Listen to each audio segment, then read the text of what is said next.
Hey guys, my name is Obediah, and I'm coming to your school to do the Character Count Show. It's an assembly next week. Can't wait to be there. But hey, I want to give you some inside tips. First of all, how to pronounce my name. It's Obediah. Check it out there. Some people get mixed up on that, but you'll know. See, here's the cool thing, is that not every class is seeing this video. Your class is seeing this video because your teacher is cool. Way to go.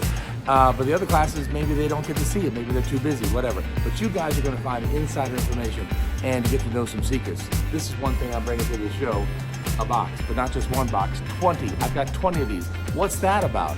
Figure that out. Next thing I'm bringing, my trumpet. It's going to be cool. Now, here's a cool thing to do. This is going to be a little fun. Little insider joke for your class.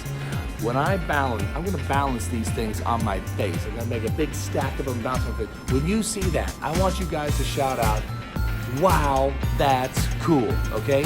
Everyone's going to say, "Wow, that's cool." Got it? Stacked up there. Wow, that's cool. And then all the classes who didn't see the video, they're going to be like, what's going on?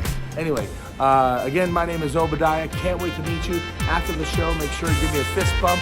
We'll talk then. Bye.